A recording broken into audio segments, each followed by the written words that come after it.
Haleluya. Halo, Halo, haleluya, Roy. haleluya. Ya, saya mau tes suara saya dulu. Gimana Pak Budiman? Bagus, Pak. Oke, haleluya. Kita akan doa dulu ya untuk masuk dalam ruang tanya jawab. Ya, terima kasih Abah Yahweh di dalam Yeshua HaMashiach. Kami tetap minta tuntunan Bapak Yahweh di dalam setiap kehidupan kami. Masuk di dalam ruang tanya jawab ini biar Dafar Elohim memperkuat hidup kami.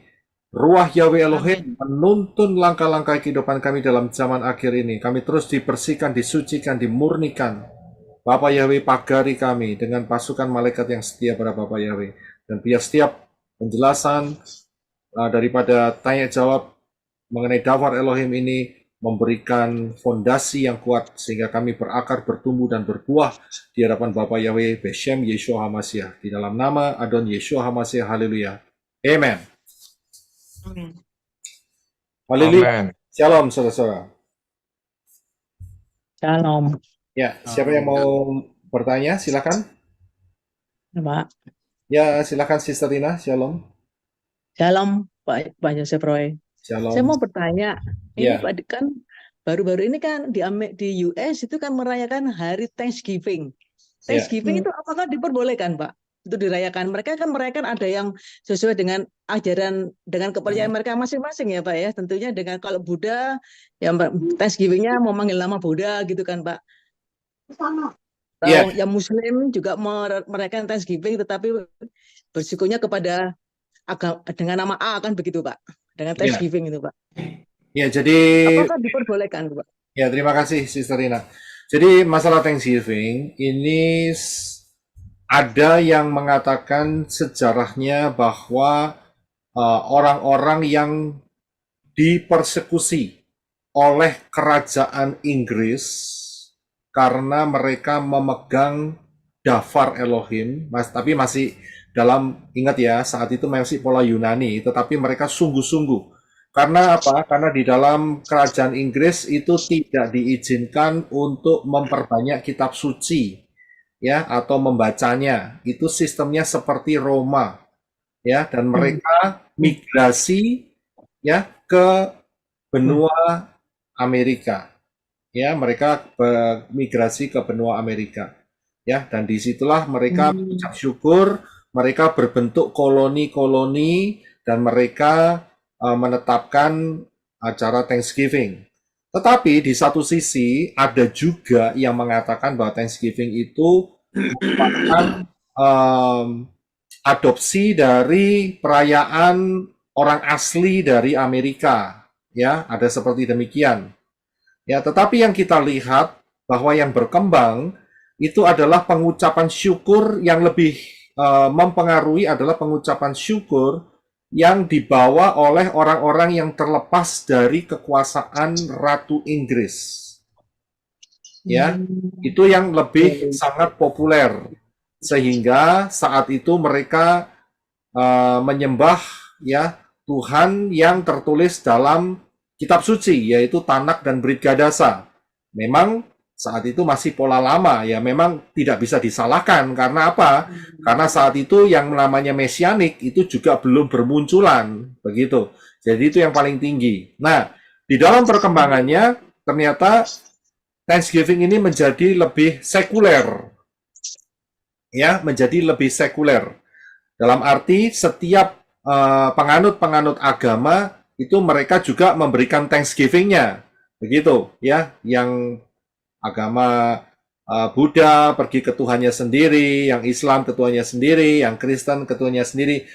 Jadi itu lebih sekuler, ya. Di dalam hal ini tidak ada unsur khusus penyembahan terhadap satu sesembahan dewa. Beda dengan Christmas. Ya, beda dengan Christmas. Kalau Christmas itu mengarahnya ya ke satu dewa, yaitu dewa Saturnalia. Begitu, ya. Dan kalau Easter itu dewa Istar, yaitu Hmm. dewi, bukan dewa, dewi, dewi kesuburan, ya. Karena itu Hmm. lambangnya adalah kelinci dan telur, Oke, telur ya, ya. telur yang yang dihasilkan. Karena itu supaya bertelurnya banyak, supaya anaknya juga banyak, supaya subur, yaitu dewi kesuburan begitu ya. Jadi disinilah letak perbedaan antara Thanksgiving ya dengan yang namanya Christmas. Christmas maupun Easter ataupun Chinese Oke. New Year ya. Itu jadi Ya. perbedaannya di sana ya. Jadi dalam hal ini ya masih karena tidak mengarah ke satu dewa atau penyembahan terhadap paganisme, hanya sebagai pengucapan syukur saja, Hmm. jauh Apa ya, Pak? jauh lebih netral, ya, jauh lebih netral dibandingkan yang satunya Christmas itu sangat tidak netral, apalagi Halloween. Saya tahu bahwa di Indonesia tidak ada perayaan Thanksgiving. Ya Iya, Pak. memang nggak ada ya kan karena ini merupakan tradisi yang Bagus, dimunculkan Pak. ya Tradisi yang dimunculkan bagus ya, Pak ya. Thanksgiving ya itu, Pak. Menurut ya Bapak jadi pengucapan syukur begitu ya bagus ya, Thanksgiving Pak ya. ya jadi nggak ada masalah dalam hal ini ya tergantung dari sudut pandang Oh. mana kita mau melihatnya tetapi kita harus tahu bahwa tidak ada unsur penyembahan kepada satu dewa begitu beda Christmas beda dengan Chinese New Year Easter. beda dengan apa Halloween. Halloween, Gitu. beda dengan Easter. macam-macam lah, Easter dan sebagainya. Oh. Ya, Iya, Pak. Oke, ya, oke. itu yang menjadi Iya. jawaban saya untuk sementara ini soal Thanksgiving. Ya, terima kasih. Iya, Pak. Ya, terima kasih Pak Ya, Joseph Roy. terima kasih. Haleluya. Ya, saya akan ke Sister Trivena, silahkan. Makasih Pak Roy, sahabat Ya, salam untuk shalom. semua. Shalom. Selamat salam. Sekali lagi saya minta waktu lebih dulu karena setelah ini saya sudah ditunggu mau keluar. Saya bilang nanti mau bertanya dulu. Ya, ya, silakan. Pak, tapi hanya pendek. Dan yang pertama, waktu Lazar itu dibangkitkan oleh Yeshua, berarti dia sudah memakai tubuh kemuliaan. Itu yang pertama. Langsung ke pertanyaan kedua. Oke, saya akan jawab. Ini Lazar yang mana dulu? Lazarus yang dibangkitkan oleh Yeshua. Oke. Jadi dia sudah pakai tubuh kemuliaan. Karena begini, di dalam kisah Yeshua itu ada dua Lazar. Yang pertama Lazar saudaranya Miriam dan Marta. Yang kedua adalah Lazar si pengemis. Kedua-duanya dibangkitkan Yeshua. Yang maksudnya yang saudaranya Marta dan Maria. Oh, yang Yeshua katakan dia sedang sudah mati begitu tadi yang disampaikan Pak Roy. Ya, jadi Lazar yang saudaranya Miriam dan Marta itu dibangkitkan di dalam tubuh fisik yang semula, bukan tubuh kemuliaan. Ya, bukan tubuh kemuliaan. Jadi ini untuk membuktikan perkataan Yeshua yang berkata bahwa akulah kebangkitan dan hidup. Ya, jadi memang Yeshua mengatakan akan dibangkitkan di zaman akhir, tetapi Yeshua pun juga mampu membangkitkan orang-orang mati. Yang dibangkitkan itu bukan cuma Lazar, saudaranya daripada Miriam dan Martha, akan tetapi juga ada orang muda yang mati di Nain, ya. Jadi di situ juga disebutkan Yeshua membangkitkan orang mati. Nah, peristiwa membangkitkan orang mati di dalam Tanakh itu terjadi beberapa kali. Ya, Elia membangkitkan anak janda Sarfat dari kematian. Elisa juga membangkitkan anak daripada perempuan yang kaya yang senantiasa menolong ministrinya.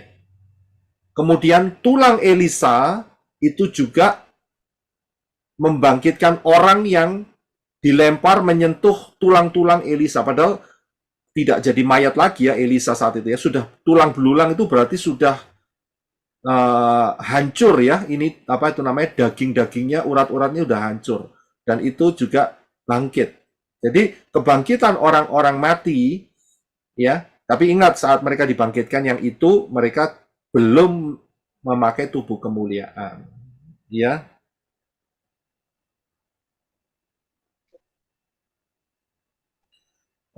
Iya, Pak. Yohanes 12 ayat yang ke-10 sebagai pelengkap. Yohanes 12 ayat 9 dan 10.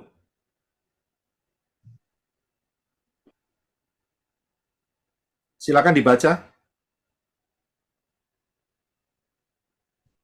Tunggu ya.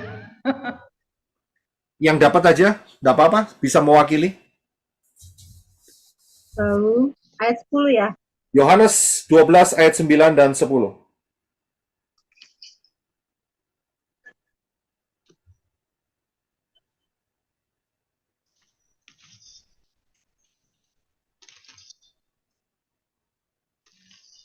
Ayat 9 dan 10 ya. Ya, Ketika kerumunan orang banyak dari kalangan orang Yahudi tahu bahwa dia ada di sana, maka datanglah mereka bukan hanya karena Yesua, melainkan juga karena ingin melihat Lazarus yang keluar, yang telah dia bangkitkan dari antara orang mati. Ayat 10, itu sebabnya para imam kepala bersepakat untuk membunuh Lazarus juga. ya, terima kasih. Kalau Lazarus menggunakan tubuh kemuliaan, dia tidak bisa dibunuh. Jadi dari sini jelas dikatakan Lazarus dibangkitkan dengan tubuh seperti yang sebelumnya. Begitu, ya. Ya, Yang haleluya. kedua. Ya, silakan. Yang kedua, sebelumnya makasih banyak Pak Roy dan menambah lagi perbendaharaan untuk kita semua tentunya ya, karena Daftar Elohim hari ini sangat menambahkan perbendaharaan dalam diri kita. Haleluya. Yang Haleluya. kedua Pak, yang dikatakan tadi bahwa di Wahyu 20 ayat 11 sampai 15 yang ada takhta putih di pengadilan terakhir ya. Apakah di situ masih ada kesempatan, karena di situ dikatakan bahwa mereka sedang dicari apakah namanya tertulis di dalam kitab kehidupan atau tidak. Kira-kira seperti apa itu Pak Roy?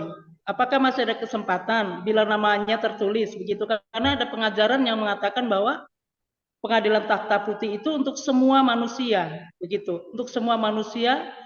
Dan masih dicari kalau namanya itu terdaftar di kitab kehidupan atau tidak.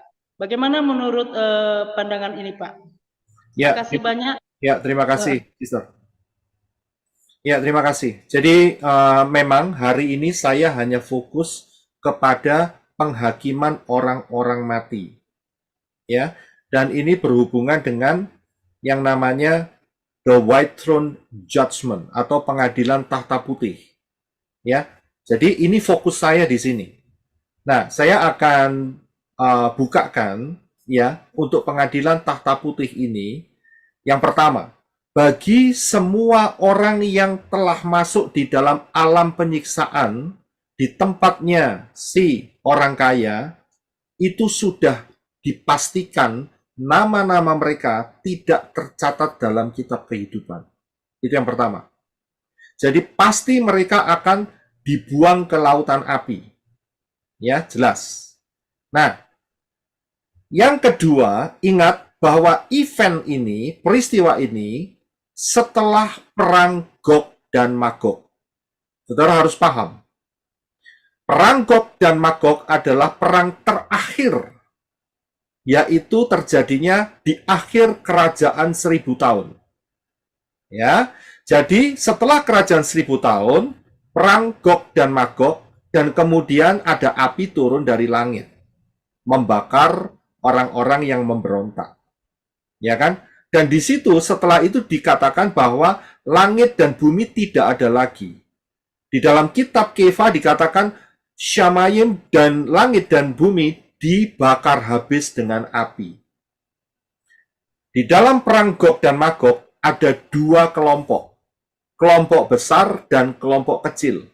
Kelompok besar adalah kelompok pemberontak yang dikuasai setan yang sempat dilepas sementara karena setan saat kerajaan 1000 tahun dipenjara selama 1000 tahun.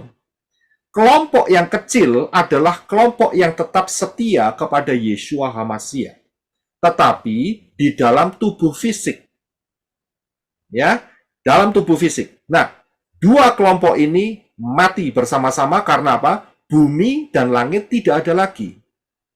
Jadi dua kelompok ini masuk ke dalam pengadilan tahta putih.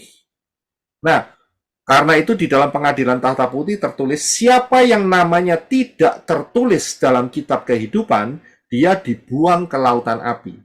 Jadi kelompok yang besar, pemberontak yang ditunggangin setan, yang mengepung kelompok yang kecil, itu tidak tertulis dalam kitab kehidupan dan mereka dilempar ke lautan api beserta dengan orang-orang yang sudah ada selama ribuan tahun di dalam tempat penyiksaan orang kaya. Nah, sedangkan orang-orang yang kelompok kecil yang dikepung saat perang Gog dan Magog itu, mereka adalah orang-orang yang namanya tercatat dalam kitab kehidupan.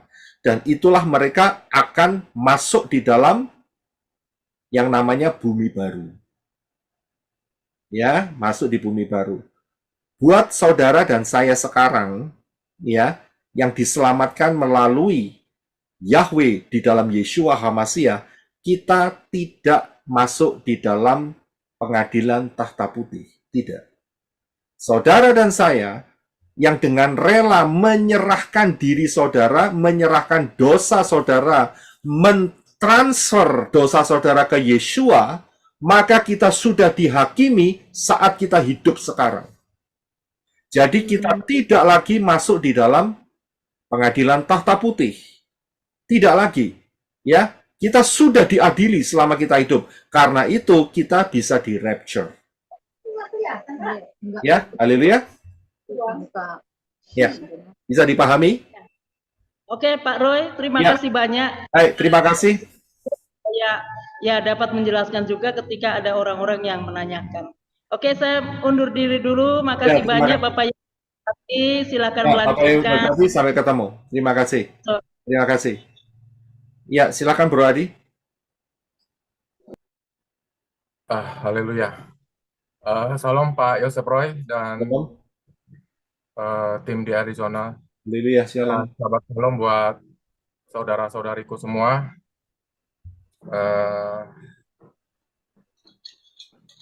Pertanyaan saya ini sebenarnya sudah saya tuliskan sebelum materi hari ini Pak Roy sampaikan dan sangat connecting sekali Pak Yosef Roy karena memang di beberapa hari ini saya mendapatkan belas kasihan Bapak Yahweh dalam bentuk pengertian, ya pengertian untuk mengasihi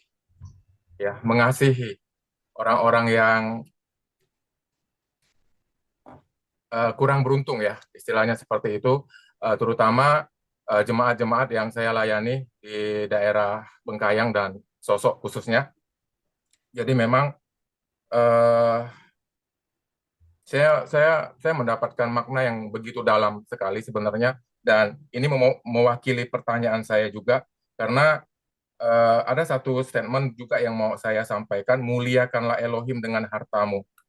Ya, saya akan baca di Markus 9 ayat 35 dan 37. Perikopnya tentang percakapan mengenai siapa yang terbesar di antara murid-murid. Saya langsung aja ke ayat 35 dan 37. Dan setelah duduk, Markus 9. Oke, ayat Markus 9, ayat 35 dan 37 saja. Dan setelah duduk, dia memanggil ke-12 murid, dan dia berkata kepada mereka, jika seseorang ingin menjadi yang pertama, dia harus menjadi yang terakhir dari semua dan pelayan dari semuanya. Dan ayat 37, siapa saja yang menerima seorang anak kecil seperti ini atas namaku, ia menerima aku, dan siapa saja yang menerima aku, ia bukan menerima aku, melainkan dia yang mengutus aku. Kita langsung loncat ke ayat 41. Sebab siapa yang memberi kamu minum secangkir air dalam namaku, karena kamu adalah milik Hamasya, sesungguhnya aku berkata kepadamu, ia sekali-kali tidak akan hilang upahnya. Dan Pak Yosef Roy, izinkan saya juga untuk membaca Matius 25. Ya, silakan. Ayat 31 sampai 46. Jadi perikopnya tentang penghakiman terakhir. Dan ketika anak manusia datang dalam kemuliaannya dan semua malaikat kudus bersamanya, pada waktu itu dia akan duduk di atas tahta kemuliaannya. Dan segala bangsa akan dikumpulkan di hadapannya, dan dia akan memisahkan mereka satu dari yang lain. Sebagaimana seorang gembala memisahkan domba dari kambing. Dan sesungguhnya dia akan menempatkan domba-domba di sebelah kanannya, tetapi kambing-kambing di sebelah kirinya. Kemudian raja akan berkata kepada mereka yang di sebelah kanannya, mari, hai kamu yang diberkati Bapakku, warisilah kerajaan yang telah disediakan untukmu sejak permulaan dunia. Sebab aku lapar, kamu memberi makan kepadaku. Aku haus, kamu memberiku minum. Aku seorang asing, dan kamu menyambutku. Telanjang, dan kamu memakaikan aku pakaian. Aku sakit, dan kamu melawatku. Aku di dalam penjara, dan kamu berkunjung kepadaku. Lalu orang-orang benar itu akan menjawab kepadanya sambil berkata, Tuhan, kapankah kami melihat engkau sedang lapar, dan kami memberi makan, atau haus, dan kami memberi minum? Dan kapankah kami melihat engkau orang asing, dan kami menyambut, atau telanjang, dan kami memakaikan pakaian? Dan kapankah kami melihat engkau sakit atau di dalam penjara, dan kami telah berkunjung kepadamu? Dan seraya menanggapi, raja itu akan berkata kepada mereka, sesungguhnya aku berkata kepadamu, apa saja yang telah kamu lakukan kepada seseorang yang terkecil dari saudara-saudaraku ini, kamu telah melakukannya kepadaku. Lalu dia akan berkata pula kepada mereka yang di sebelah kiri, enyahlah dariku ke dalam api kekal yang sudah disediakan bagi si Satan dan para malaikatnya. Hai orang-orang yang terkutuk, sebab aku lapar dan kamu tidak memberi makan kepadaku. Aku haus dan kamu tidak memberi minum. Aku seorang asing dan kamu tidak menyambutku. Telanjang dan kamu tidak memakaikan aku pakaian. Sakit di dalam penjara dan kamu tidak mengunjungi aku. Pada waktu itu mereka pun akan menjawab kepadanya dengan mengatakan, Tuhan, kapankah kami melihat engkau lapar, atau haus, atau seorang asing, atau telanjang, atau sakit, atau di dalam penjara, dan kami tidak melayani engkau? Kemudian dia menjawab kepada mereka sambil berkata, sesungguhnya aku berkata kepadamu, apa saja yang tidak kamu lakukan kepada seorang yang terkecil ini, kamu juga tidak melakukannya kepadaku. Dan mereka ini akan menuju ke dalam penghukuman kekal. Tetapi orang-orang benar ke dalam kehidupan kekal. Amin. Jadi khusus untuk perikop di Matius 25 ini, Pak Yosef Roy, aku ingin Pak Yosef Roy bisa menjelaskan karena ini juga menyangkut cara pandang atau sudut pandangnya Adonai Yeshua Hamasya tentang penghakiman terakhir ini, di mana memisahkan domba dan kambing ini menyangkut dalam hal pelayanan. Kita pelayanan, menjangkau jiwa dengan kasih, seperti yang tertulis, ketika aku lapar, ketika aku telanjang, ketika aku orang asing, ketika aku sakit, ketika aku penjara. Karena di hari-hari belakangan ini juga aku merasakan Bapak Yahweh berkasih karunia dan memberikan pengertian untuk aku lebih lagi fokus dalam pelayanan untuk menjangkau jiwa, tapi lewat mengasihi ini, lewat kita memperhatikan hidup mereka, kita memperhatikan juga kebutuhan mereka. Jadi kita menjangkaunya lewat pelayanan yang seperti itu dulu, Pak Yosef Roy. Karena memang kalau aku lihat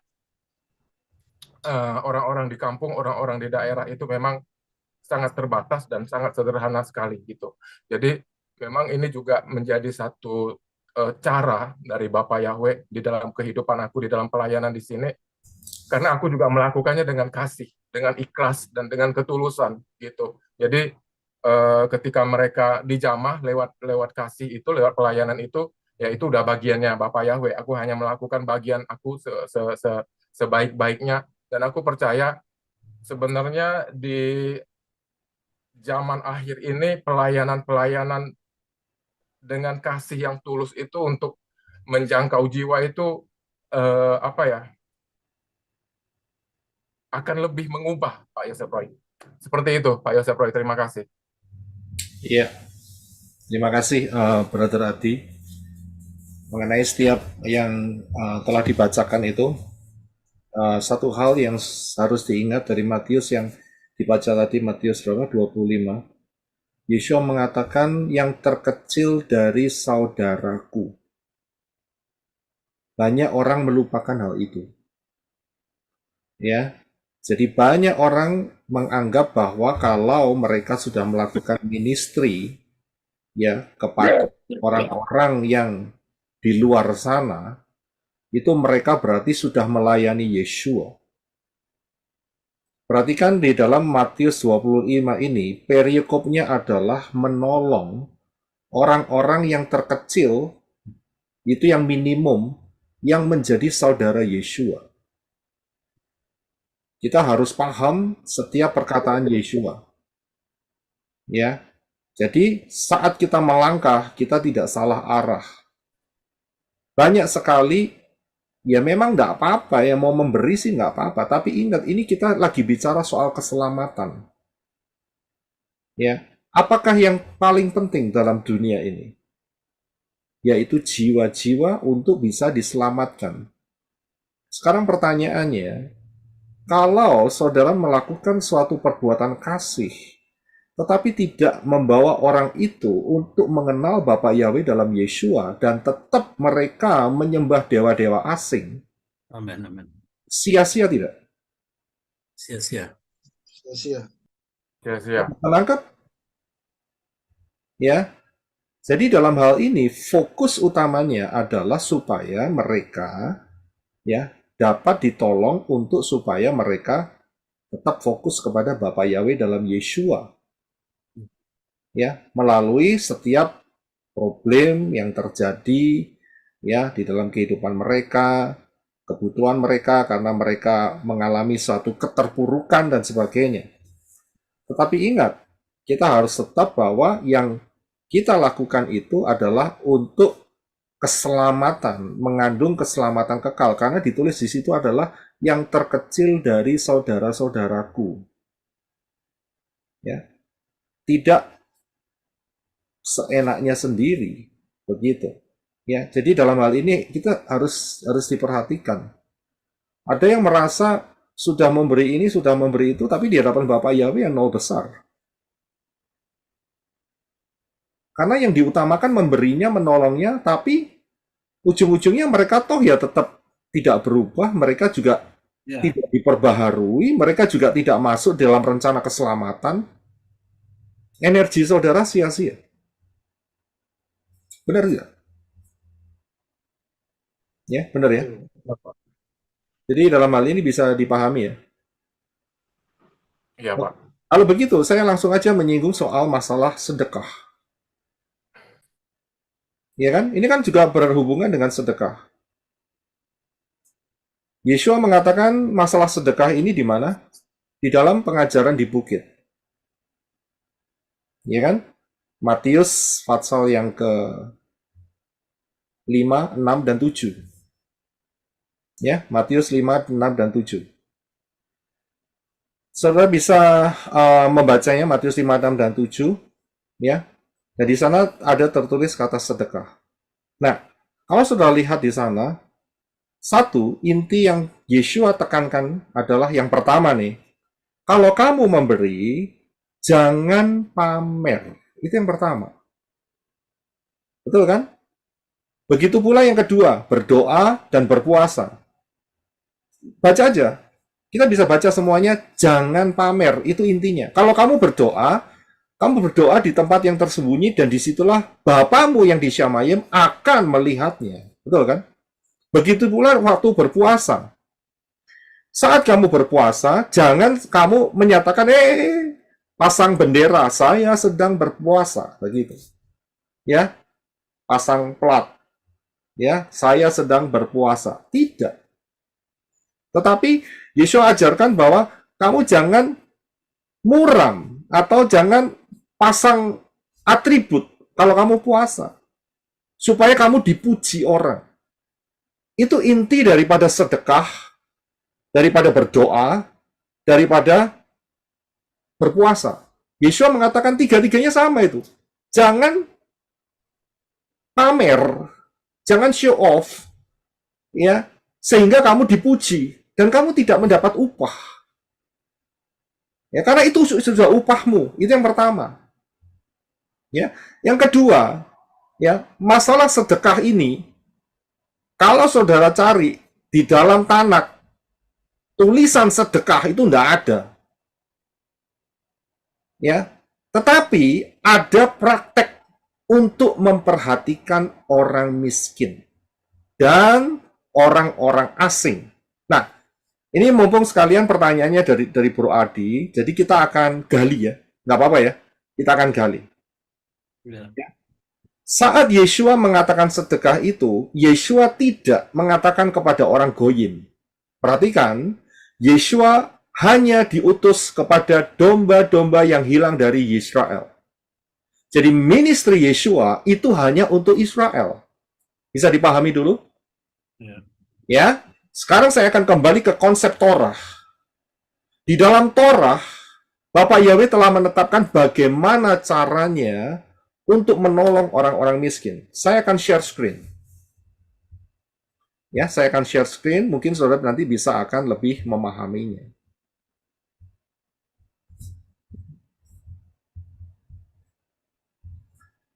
Ya. Saudara perhatikan, inilah cara kerja Bapak Yahweh untuk memperhatikan orang-orang miskin di wilayah Israel, ya, termasuk para pendatang yang disebut sebagai orang-orang asing. Ya, tujuannya satu. Yang pertama adalah supaya mereka memuliakan Yahweh. Yang kedua, supaya mereka kalau bisa tidak jadi budak. Karena dengan mereka ditolong, maka mereka dapat diharapkan meningkatkan taraf hidupnya. Sehingga kalau hidupnya sudah meningkat, mereka bisa menolong yang lain. Itu cara kerja Bapak Yahweh. Ya. Jadi Bapak Yahweh dalam hal ini tidak melupakan orang miskin dan orang-orang asing sebagai pendatang. Karena apa? Ingat, mereka ada di wilayah tanah perjanjian. Tanahnya Bapak Yahweh. Ya, supaya apa? Supaya orang-orang ini melihat kasih daripada orang-orang Israel, ya, sehingga mereka tertolong dalam kehidupan sehari-harinya. Cara kerjanya bagaimana? Cara kerjanya adalah, saudara perhatikan, yaitu di dalam ayat yang di sini, yaitu di dalam Keluaran 23 ayat 11, ya, dan Keluaran 23 ayat 22. Saya berikan beberapa ayat. Silakan Brother Adi bisa bantu saya untuk baca. Silakan baca lewat screen aja nggak apa-apa. Haleluya, Keluaran 23 ayat 11. Tetapi pada tahun ke-7, engkau harus membiarkannya dan meninggalkannya, sehingga orang-orang miskin dapat memakannya, dan hewan di ladang dapat memakan sisanya. Demikian juga harus kau perbuat pada kebun anggurmu, pada kebun jaitunmu. Ya, yang Muhammad 22, Muhammad 23 ayat 2. Dalam menuai hasil ladangmu, engkau tidak boleh memanen habis tuaianmu sampai pinggir ladangmu. Dan engkau tidak boleh mengumpulkan sisa-sisa panenmu, karena kamu harus meninggalkannya bagi orang miskin dan pengembara. Akulah Yahweh Elohimmu. Amin. Ya, saya jelaskan sedikit-sedikit ya. Ayat yang saudara baca itu, Bapak Yahweh sudah menetapkan. Ya, yang pertama adalah di tahun yang ke-7 kalau nggak salah ya, betul ya? Ya, pada tahun ke-7. Berarti itu adalah tahun Shemitah, ya. Tahun Shemitah ya. Nah, kemudian bukan cuma itu saja, tetapi di dalam menuai hasil ladangmu, jadi pada saat panen itu mereka tidak boleh menghabisi seluruhnya. tapi menyisakan. Saudara bisa lihat, dan ini terjadi kapan? Pembuktiannya, yaitu zamannya Naomi pulang dari Moab. Ya. Saudara ingat, saudara bisa buka di dalam kitab Ruth pasal yang kedua. Saya nggak bawakan di sini. Ruth pasal yang kedua, saudara baca. Di situ Naomi pulang dengan Ruth. Ya, Orpa sudah pulang sendiri ke negaranya. Tapi Naomi pulang dengan Ruth dan Naomi tidak punya apa-apa karena dia sudah menjual semuanya. Disitulah Naomi sudah tua usianya. Ya, sudah berumur. Sehingga yang menolong dia untuk bisa makan adalah Ruth, menantunya yang dari Moab. Betul ya? Apa yang terjadi? Dia kembali ke kotanya sendiri yaitu Bethlehem. Dan kemudian Ruth yang adalah orang asing, dia melakukan suatu tindakan yaitu untuk menolong dirinya sendiri dan mama mertuanya, yaitu dia pergi ke ladang dan saat itu saat menuai. Apa yang terjadi? Dia ambil sisa-sisanya. Ini dia prinsip Torah yang dilakukan di dalam zaman Ruth. Saya bisa lihat tujuannya apa? Naomi jatuh miskin. Ruth juga miskin saat itu. Sama-sama miskin. Tapi mereka disediakan kemurahan. Melalui siapa? Melalui ladang-ladang itu. Melalui apa? Yang punya ladang itu dengan prinsip Torah.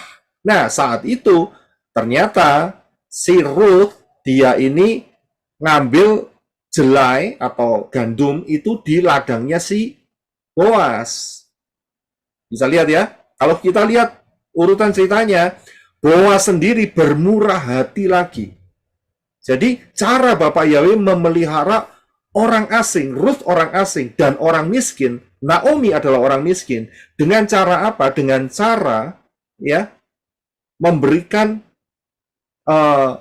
makanan, yaitu gandum-gandum yang tersisa. Begitu. Ya, itu diberikan. Itu cara Bapak Yahweh memelihara. Supaya apa? Supaya orang miskin yang di Israel dan orang pendatang yang di Israel memuliakan Yahweh. Ya, ingat, memuliakan Yahweh. Ya, jadi boleh kalau pendatang masuk boleh dan mereka lihat, oh ternyata umat Bapak Yahweh ini murah hati, begitu loh. Sehingga dari mulut mereka memuliakan Yahweh. Karena itu tidak ada kata sedekah untuk bangsa asing, nggak ada. Saudara bisa cari. Ya, nggak ada kata sedekah untuk bangsa asing. Memberikan sedekah untuk bangsa Moab, pergi ke Moab, masih gitu bagi-bagi gitu, bagi-bagi sembako gitu, nggak ada ceritanya. Atau pergi ke Edom, atau pergi ke Mesir, tidak pernah ada. Jadi ingat, ini hanya skupnya untuk Israel. Ya, saya mau share satu screen lagi supaya saudara juga akan melihat, yaitu bahwa, sebentar ya.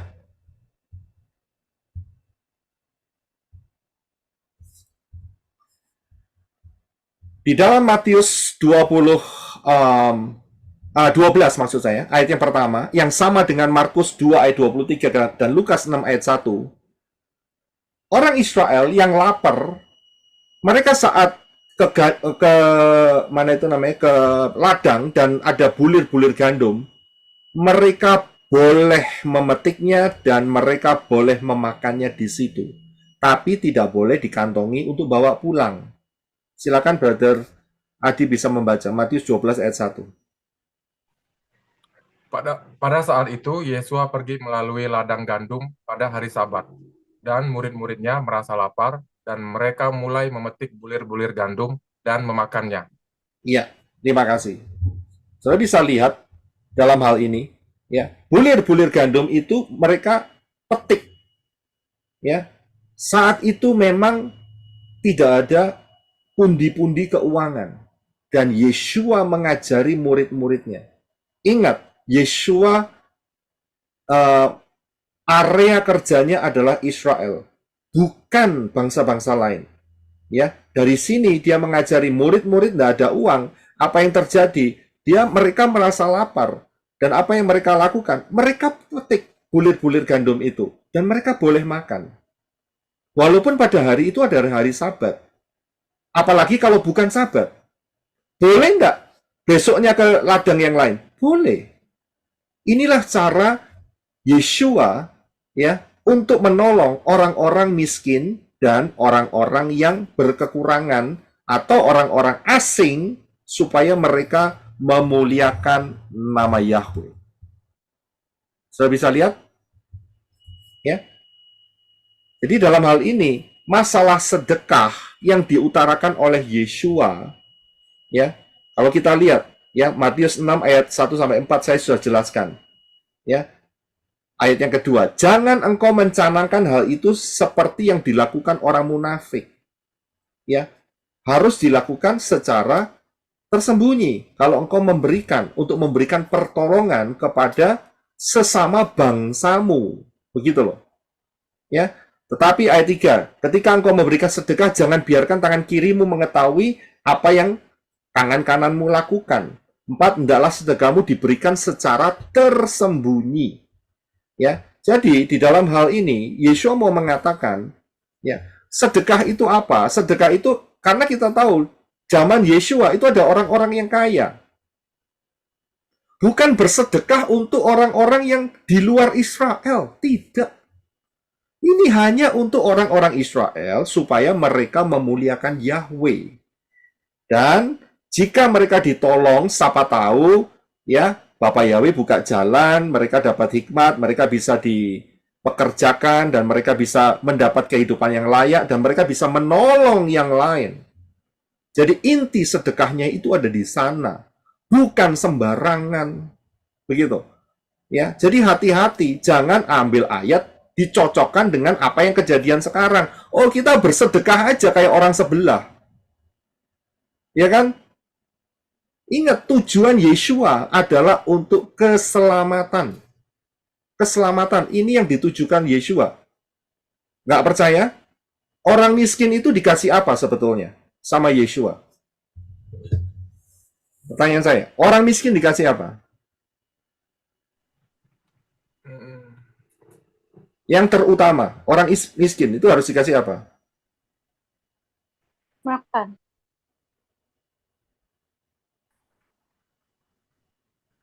Makan, Pak. Makan.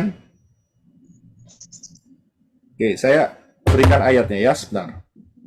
Makan. Ini yang dibutuhkan orang miskin.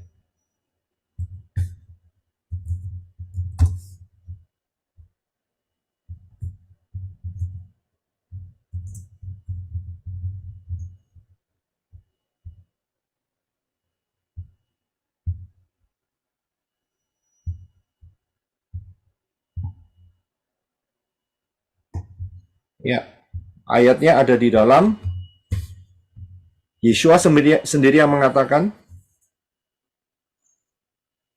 yaitu di dalam Matius pasal yang ke-11, ya, Matius 11 ayat 4 dan 5.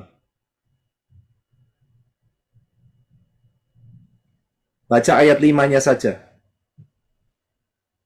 Bisa dibantu, Brother Adi? Haleluya. Matius 11 ayat yang ke-5.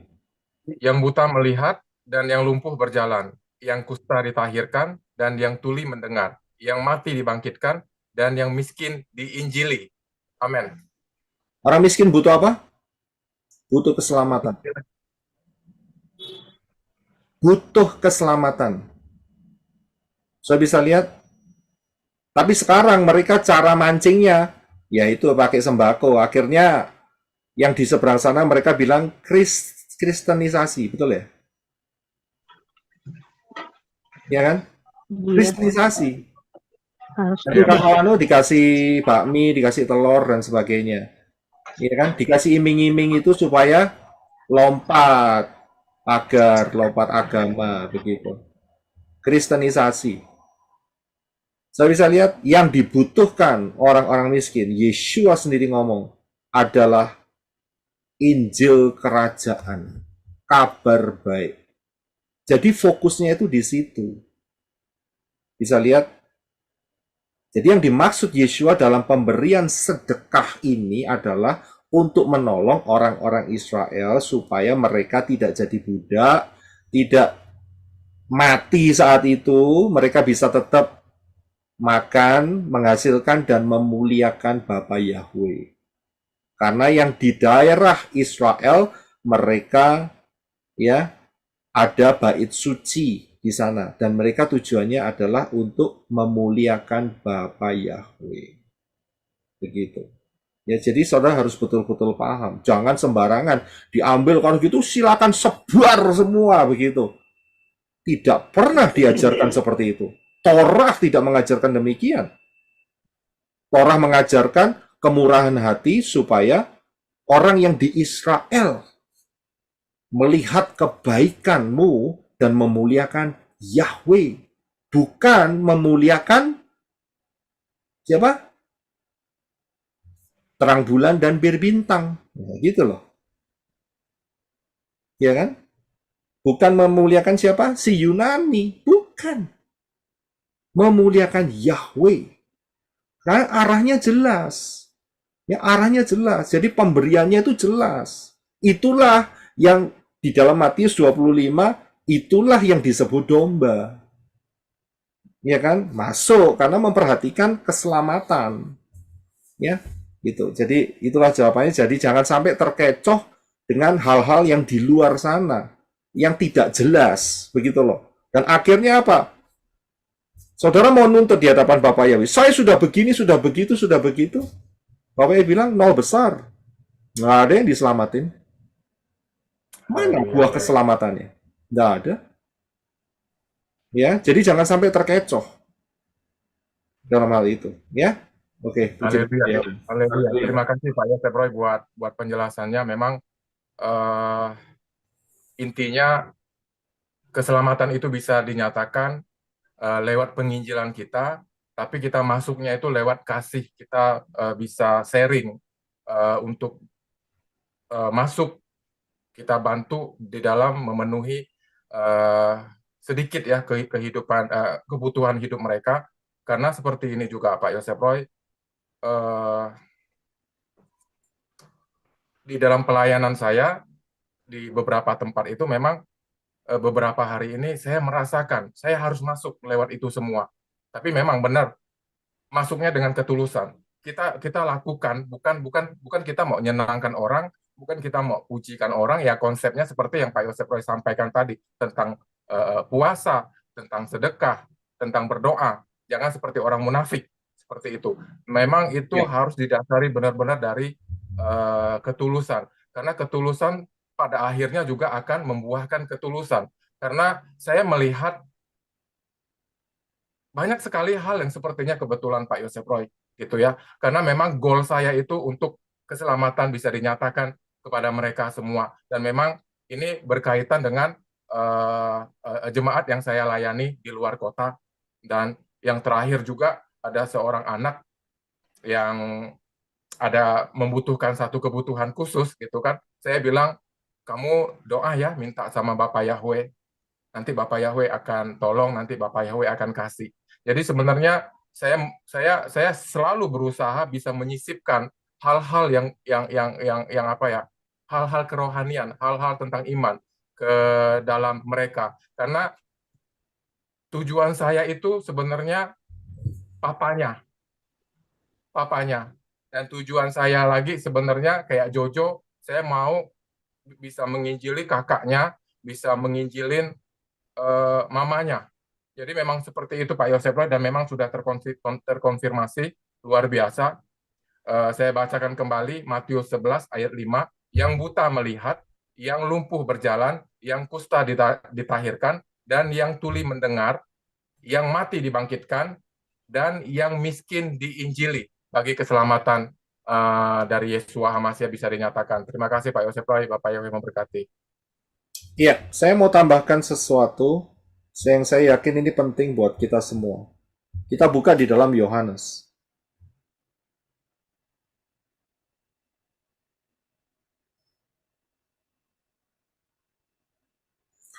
Yohanes pasal yang ke-12, tolong Bro Adi baca ya. Yohanes pasal yang ke-12, ayat 1 sampai yang ke-8. Silakan. Kemudian 6 hari sebelum Paskah, Yesua datang ke Betania, tempat Lazarus telah meninggal, yang telah dia bangkitkan dari antara orang mati itu berada. Lalu di sana mereka mengadakan perjamuan malam baginya, dan Marta terus melayani. Dan seorang di antara mereka yang duduk makan dengan dia adalah Lazarus. Selanjutnya, dengan mengambil 1 liter minyak wangi, minyak nard yang murni, yang mahal, Maria mengurapi kaki Yesua dan menyeka kedua kakinya dengan rambutnya. Dan rumah itu pun dipenuhi dengan keharuman minyak wangi itu. Kemudian Yudas Iskariot, anak Simon, seorang dari antara para muridnya yang akan segera mengkhianati dia berkata, "Mengapa minyak wangi itu tidak dijual 300 dinar dan diberikan kepada orang-orang miskin?" Namun dia mengatakan hal itu bukan karena dia peduli terhadap orang-orang miskin, melainkan karena dia seorang pencuri dan dia memegang kantong uang dan apa yang dimasukkan dia mengambilnya. Lalu Yesus berkata, "Biarkanlah dia, karena dia telah menyimpannya untuk hari penguburanku. Sebab kamu selalu mempunyai orang-orang miskin bersamamu, tetapi kamu tidak selalu mempunyai aku." Kemudian kerumunan orang banyak dari antara Sudah. orang-orang. Oke. Ya, sampai ayat yang ke-8. Iya, oke. Saudara lihat apa yang dilakukan oleh Miriam, saudaranya daripada Lazarus, saudara perempuannya, yaitu dia mengambil minyak yang mahal yang harganya 300 dinar. Saudara tahu 300 dinar itu kira-kira bayangan saudara gimana? 300 dinar. Upah 1 hari berapa dinar, Pak Yosef Raya? Upah 1 hari 1 dinar. Wah, itu sekitar 3 juta, Pak Yosef Roy. Bukan. Upah 1 hari itu 1 dinar, berarti kalau 300 dinar itu upah orang 300 Oh, 300. hari. Sekarang Iya. pertanyaannya, 1 hari orang dapat 1 dinar, ya, apakah dia tidak makan? Apakah dia tidak bayar pajak atau transportasi? Saudara bisa lihat di sini. Berarti 300 dinar itu bisa dikumpulkan sekitar antara 5 sampai 10 tahun. Saudara bisa lihat. Wow, mahal sekali ya. Jelas dong. Sebabnya apa? Sebabnya si Miriam ini mengumpulkan sedikit demi sedikit. Pasti dia bekerja dan juga ada yang namanya pengeluaran. Beli ini, beli itu, untuk makanan, untuk kayu bakar, untuk ini dan itu. Dan sisanya dikumpulkan. Dan ini dia kumpulkan bertahun-tahun. Sehingga terkumpul 300 dinar. Dan mereka cara untuk investasinya berupa dengan minyak mahal salah satunya. Tapi saat Yeshua, dia digerakkan oleh Roh Yahweh untuk melakukan hal itu. Dia pecahkan loh ini. Dan kemudian dia mengurapi Yeshua saat itu. Tapi di pandangan Yudas Iskariot, ya, ini pemborosan. Bisa dikasih istilahnya sedekah untuk 300 kepala. Satu orang satu dinar. Dan Yeshua, apa yang dikatakan Yeshua? Ya. Orang miskin selalu ada pada kamu, tetapi aku tidak ada dalam hidupmu. Dan di dalam tempat yang lain, ya, Yeshua mengatakan bahwa apa yang dilakukan oleh Maria, ya, Miriam, saudara lihat, saya buka ayat yang sama, yaitu di dalam Matius 26, ayat 12 dan 13. Ini sama nih. Ya, lebih lengkap Matius. Matius 26 ayat 12 dan 13. Apa kata Yeshua mengenai peristiwa itu? Silakan, Brother Adi. Sebab dengan mencurahkan minyak wangi ini ke atas tubuhku, ia melakukannya untuk mempersiapkan penguburanku. Betul, sama ya peristiwanya ya. Jadi peristiwanya Ya. sama ya. Oke, ayat 13. Ini nggak dicatat di dalam kitab Yohanes, tapi Matius mencatatnya. Silakan dibaca. Sesungguhnya aku berkata kepadamu, di mana saja Injil diberitakan ke seluruh dunia, apa yang telah dia lakukan akan diperbincangkan pula sebagai peringatan akan dia. Amin. Akan siapa? Akan Miriam, akan Miriam. tindakannya. Untuk orang miskin? Tidak. Untuk siapa? Yeshua. Yang diingat apa? Injil, pengajaran, keselamatan. Orang selalu berkonotasi harus bersedekah. Dengan melalui itu, maka Injil bisa disalurkan. Ya memang bisa, tetapi intinya mereka hanya bersedekah, tapi keselamatannya tidak mau diajarkan. Ujung-ujungnya mereka tetap menyembah si dewa-dewa asing dan tidak diselamatkan. Bukan di situ maksudnya. Ya, intinya adalah pengorbanan terhadap misi untuk menyelamatkan jiwa-jiwa. Bisa dipahami? Ini dia. Miriam melakukan sesuatu yang mahal sekali. Dia investasi tahunan. Untuk apa? Untuk supaya dipecahkan di kaki Yeshua. Karena apa? Hati Miriam ada di dalam Yeshua. Hati Miriam dipenuhi oleh Yeshua. Jadi kita harus paham. Ya, apa yang dilakukan Miriam itu bukan pemborosan, tapi untuk menyenangkan hati Yeshua. Hati Yeshua disenangkan dari mana? Yaitu dengan pengabaran daripada keselamatan untuk jiwa-jiwa. Kalau fokusnya tidak untuk keselamatan, akan sia-sia. Akan sia-sia. Orang sebelah juga kok melakukan hal yang sama. Banyak orang di dunia ini melakukan hal yang sama. Ya, sekarang masalahnya saudara mau terima rewards yang luar biasa di Syamayim atau hilang begitu saja karena tidak punya pengertian. Ya, jadi hati-hati di dalam pengajaran-pengajaran yang ada di luar sana. Ya, saudara paham ya? Jadi saya sudah perlengkapin saudara. Jadi setiap apa yang saudara lakukan, ingat, lakukan untuk isi hati Yeshua. Apa isi hati Yeshua? Tidak lain adalah jiwa-jiwa yang bisa diselamatkan. Dibimbing, ditumbuhkan, sama-sama masuk Syamayim. Rapture. Amen. Haleluya. Keren Thank you, banget. Pak Yakob. Ya, haleluya. Thank you, Pak.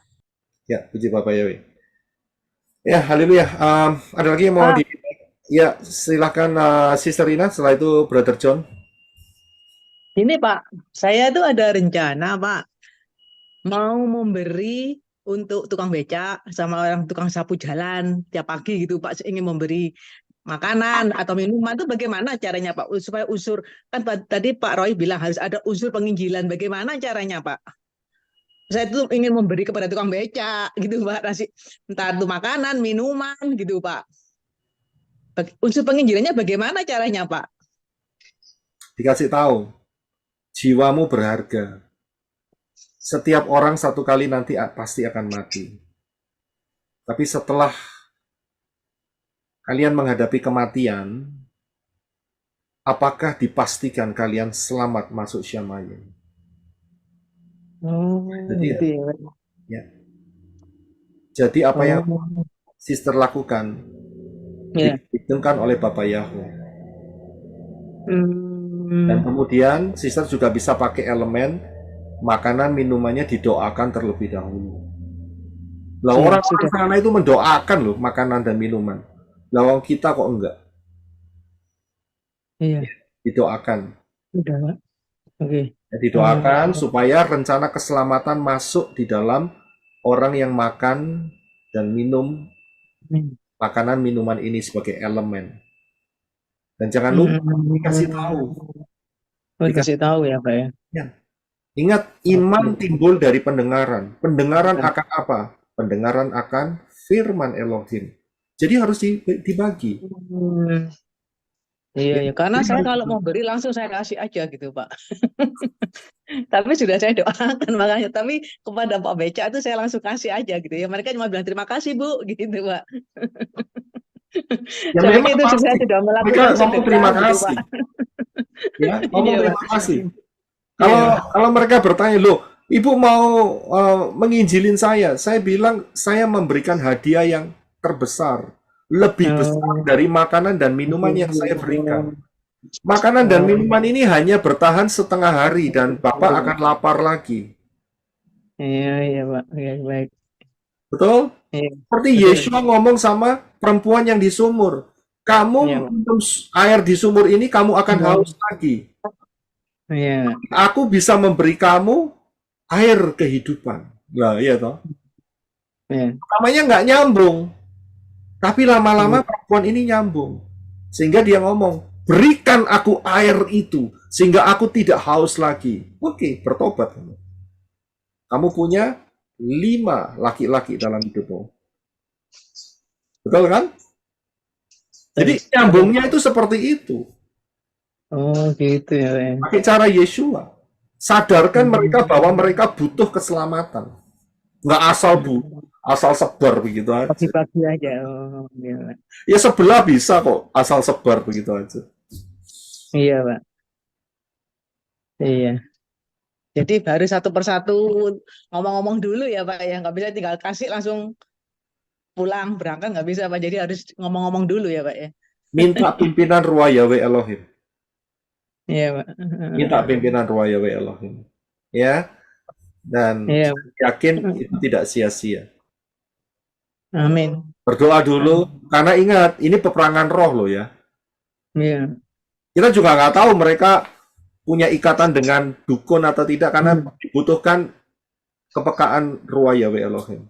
Jadi jangan sembarangan juga.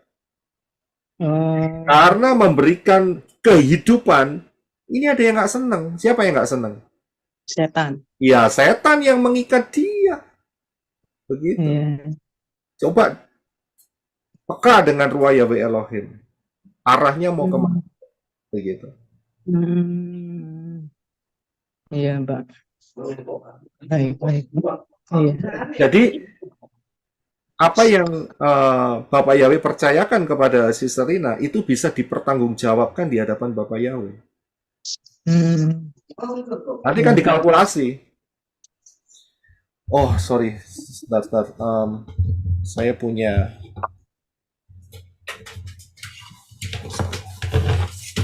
baterai hampir habis. Sebentar. Ya, jadi bisa paham ya. Jadi Bapak Yahweh bisa melihat, oh ini penaburan dan penaburan ini membuahkan hasil. Gitu. Jadi nggak sia-sia, nggak mati. Benihnya nggak mati, tapi berbuah. Oke. Banyak yang nggak dipahami dengan prinsip seperti ini ya, sembarangan saja ya. Akhirnya ya mengharapkan sesuatu yang dari Bapak Yahweh ya, yang nggak dapat apa-apa begitu. Iya, Pak. Oke. Jadi segala sesuatu itu kita memberi harus kita penginjilan dulu ya Pak ya. Jangan langsung memberi saja gitu Pak. Iya dong. Iya kan tujuannya kan jelas tadi. Kepada orang miskin diberitakan Injil keselamatan. Itu dia. Ya, sangat jelas sekali. Ya, jadi kalau tidak mengarah ke keselamatan, wah ini perhitungannya akan jadi sia-sia.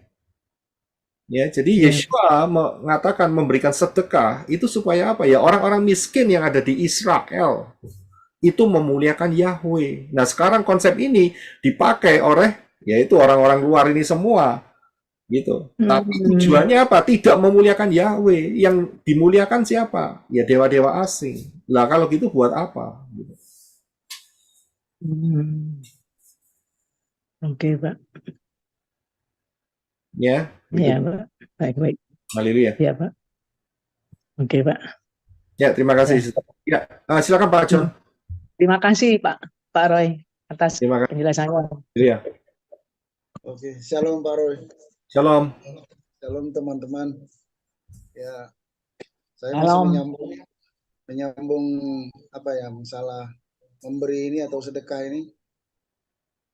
Seperti yang dibilang Pak Roy tadi, memang goalnya itu ya adalah keselamatan ya. Apapun yang kita lakukan itu, karena itulah yang paling bernilai di mata Bapak Yahweh. Jelas. Ya, Hmm. sekalipun kita banyak memberi pada orang, karena saya lihat banyak juga orang memberi dengan berbagai macam motivasi ya, supaya dilihat orang dia apa baik, apa dermawan gitu kan. Cuman sekedar supaya dipuji orang gitu. Atau mungkin supaya bisa mempengaruhi banyak orang demi kepentingan dia. Yap. Nah, banyak saya Apalagi lihat. lagi kampanye ya sekarang ya. Betul, Pak. Karena bagaimanapun juga teori yang mengatakan tidak ada makan siang gratis itu selalu berlaku. Dan memang itu yang saya lihat yang selalu dilakukan Yeshua ya. Waktu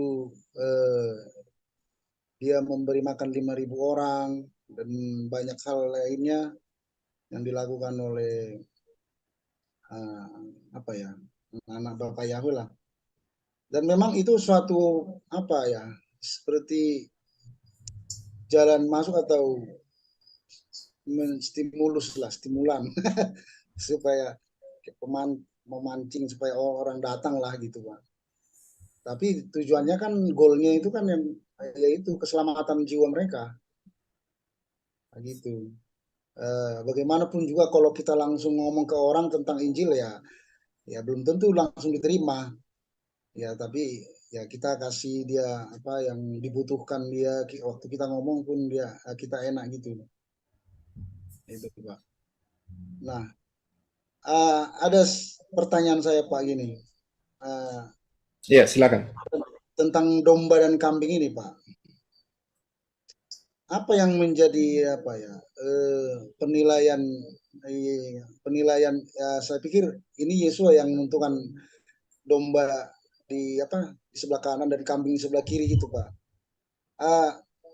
Apa yang menjadi apa sih namanya penilaian daripada Yesua, kenapa domba di sebelah kanan atau kambing di sebelah kiri?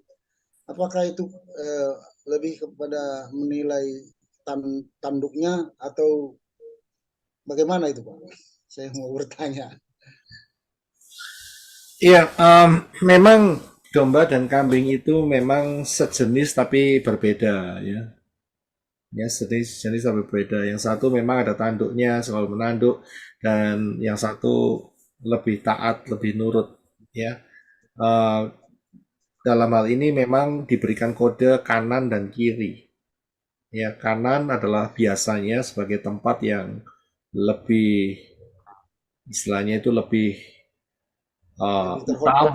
lebih utama daripada yang sebelah kiri. Ya, lebih utama. Ya, jadi dalam hal ini memang dipisahkan. Ya, dipisahkan. Jadi apa yang Yesus katakan dalam hal ini ya sebagai contoh supaya kita jadi yang domba, ya, bukan jadi yang seperti kambing, begitu. Ya, jadi ya masa apa nilai lebih daripada domba ini dibanding kambing Pak?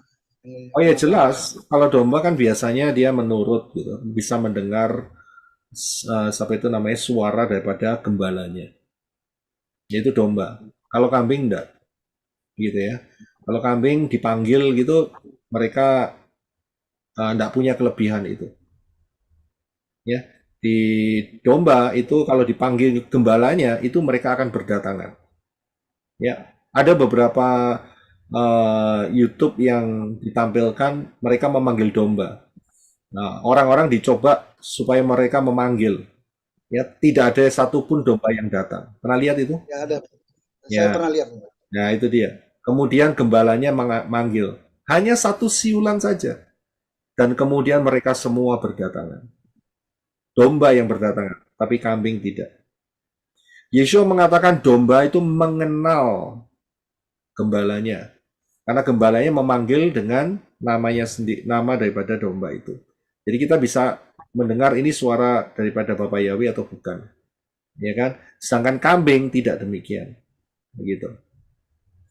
Ya. Ya, kambing sebaliknya. Nggak ada penilaian tentang tanduknya gitu. Kalau domba kan tanduknya dia melengkung, kalau kambing dia memang benar-benar menanduk gitu. Saya rasa domba biasanya tidak bertanduk ya biasanya. Biasanya. Itu yang sopar itu Pak, sopar yang tanduk. Itu bukan tanduk domba itu. Karena dia kan cuman dia tanduknya dia apa ya? Bukan itu jenis ram. Ram itu apa ya? Ya sejenis kayak kambing hutan begitu. Ram. Ya kalau di sini namanya ram. Domba. Saya nggak tahu. Yang pembikin shofar bikinnya dari apa? Pembikin shofar bikinnya dari apa? Saya nggak tahu. Siapa yang pernah tahu di sini? Bikin shofar dari apa? Ada tanduk domba. Ada tanduk domba juga. Iya, Iya. Pak. Ya, tapi nggak ada hubungannya dengan sifat ketaatannya itu. Yang Yeshua katakan adalah sifat domba akan lebih taat daripada sifat kambing. Ya, di situlah. Mereka mirip. Ini seperti contohnya Yeshua mengatakan gandum dan ilalang. Ya, gandum dan ilalang. Itu mirip. Tapi sebetulnya berbeda. Betul nggak Pak yang domba itu apa ya, lebih lugu daripada kambing? Lebih lugu. Apa ya? Apa istilahnya? Paling. Saya nggak menyelidiki sifat-sifat binatang masalahnya.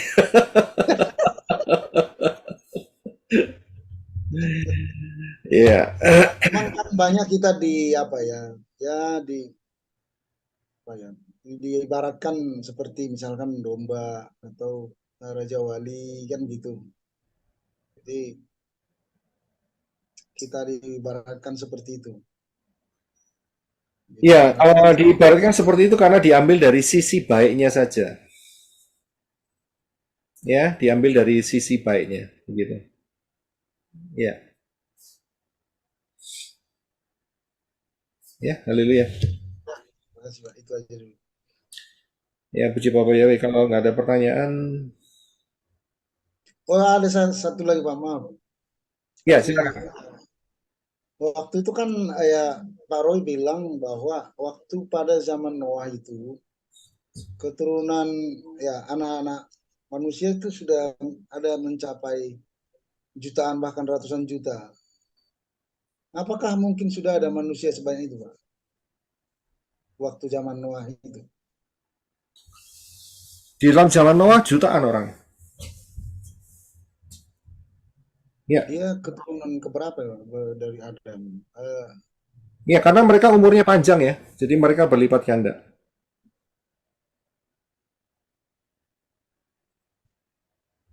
Ya, oke, ini ada yang memberi masukan bahwa sedekah itu ada di dalam Ulangan 14 ayat 28 dan 29.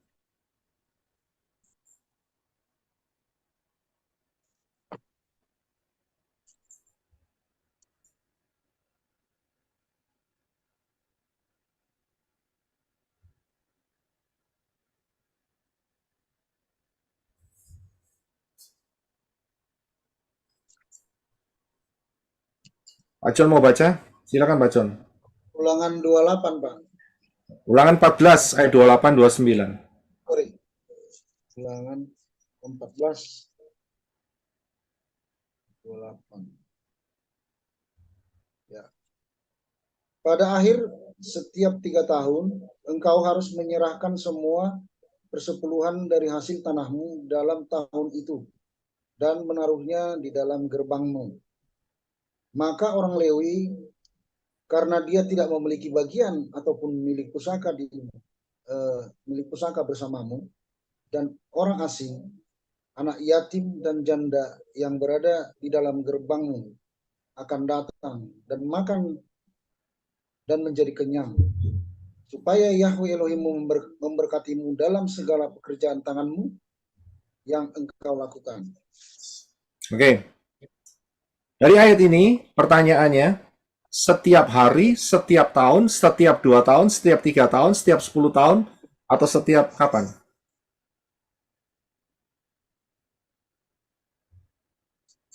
Akhir 3 tahun.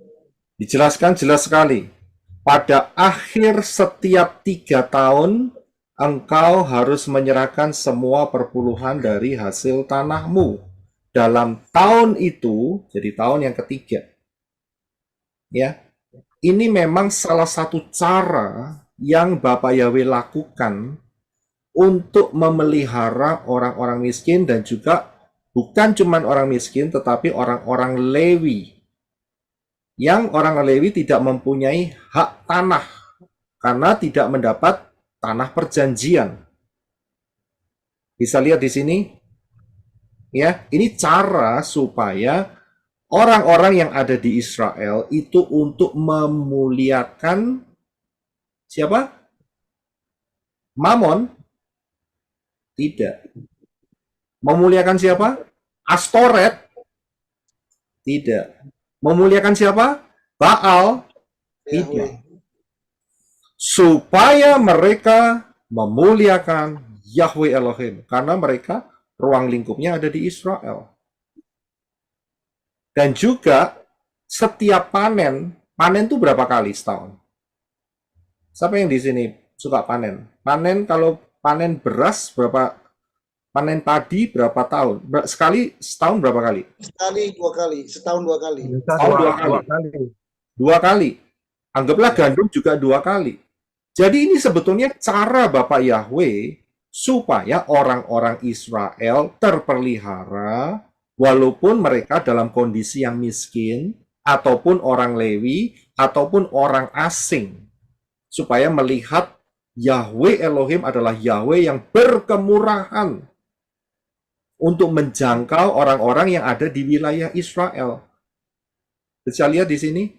Apakah persembahan perpuluhan ini diserahkan ke Moab, Edom, Mesir, Assyria, Babylonian? Tidak. Tidak. Jadi ini sebetulnya hanya cara Bapak Yahweh. Bisa lihat? Tetapi yang di luar sana dikembangkan, oh kamu sebarin aja, begitu loh. Tapi tujuan akhirnya tidak diperhatikan, yaitu untuk memuliakan Yahweh Elohim untuk mendapatkan keselamatan. Sering dilupakan yang keselamatannya ini. Karena itu Yesua ngomong sama si Yudas, orang-orang miskin selalu ada padamu, tapi aku tidak ada. Hati-hati. Hati-hati. Jangan sampai pengorbananmu itu sia-sia. Bisa lihat? Ya, jangan sampai sia-sia. Karena salah arah, salah tembak, begitu loh. Ya. Nabi Saul mengatakan, aku tidak sembarang meninju. Betul kan? Nabi Saul pernah ngomong demikian. Dia punya target. Targetnya adalah jiwa-jiwa diselamatkan, kemudian ditumbuhkan, ya, jangan sampai mereka dimakan serigala-serigala berbulu domba, dan kemudian mereka betul-betul goal sampai masuk dalam rencana keselamatan. Ya, jadi kita harus memperhatikan dalam hal ini. Jangan pernah lupa. Ingat, yang dilakukan oleh Miriam dipuji oleh Yesua. Apa yang dilakukan? Untuk mengingat penguburan Yesua. Untuk apa? Untuk pengabaran Injil keselamatan. Ya, jadi harus tahu targetnya. Begitu. Jangan ngomong, oh ya, sebarin aja begitu ya. Ya kalau sampai Bapak Yahweh tidak menghitung ya jangan salahkan Bapak Yahweh. Mana berkatku? Ya udah hilang begitu, ya kan?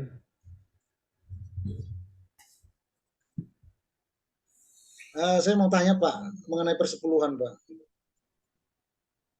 Yang ada yang bilang persepuluhan itu boleh kita kasih langsung ke orang yang membutuhkan, misalkan yatim piatu, orang miskin. Boleh gitu, Pak. Maliaki jelas mengatakan. Maliaki jelas mengatakan. Bisa dilihat di Maliaki. Maliaki yang pasal yang ketiga. Arahnya kemana? Jadi kalau mau memberikan pertolongan, ya kan? Ya, punyalah kemurahan hati di atas itu. Bisa lihat di situ? Melihat ketiga. Ya, itu sudah terkenal Maliaki 3.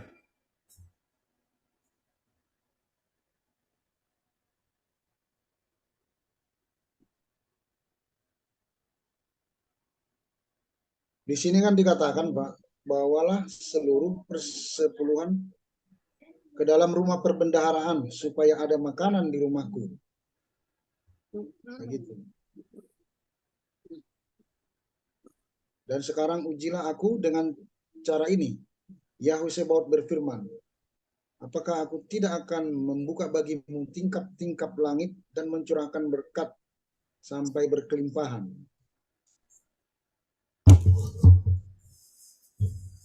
Yap. Jadi supaya ada maksudnya di perbendaharaan di rumah itu maksudnya di apa itu, Pak? Di bait suci. bait suci. Itu adalah pola pertama. Sehingga imam-imam ya tidak memfokuskan dirinya untuk dirinya sendiri karena kekurangan makanan. Sehingga dia bisa mengajari suku-suku lain ketetapan-ketetapan Bapa Yahweh. Ya, harus diajari. Nah, itu apa enggak butuh support. Begitu. Sehingga mereka maaf, Pak. Artinya begini, kita ini orang yang biasa nih. Kalau kayak dulu kan ada orang Lewi, ada umat Israel gitu. Berarti kan kalau menurut pernyataan yang saya dengar itu dari ada orang, berarti dari umat Israel langsung ke janda-janda miskin atau orang-orang orang miskin.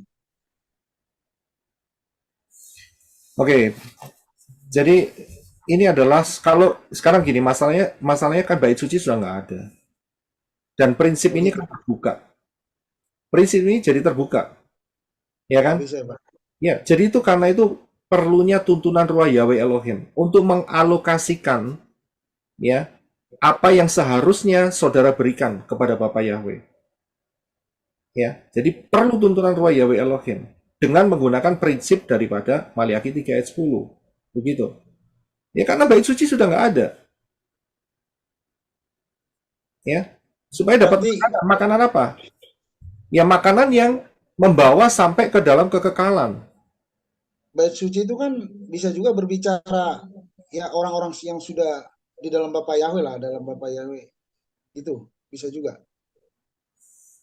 Ya, di dalam hal ini kan kalau lihat di polanya dari Maleaki, kita lihat bahwa supaya ada perbendaharaan makanan sehingga orang-orang yang Bapak Yahweh tetapkan untuk memberitakan kebenaran Dafar Elohim itu bisa fokus dan memberikan dengan baik ya pengajaran-pengajarannya, dengan memberikan pengajaran yang istilahnya itu dia harus tidak bingung dengan apa yang menjadi kesulitan kehidupannya sehari-hari.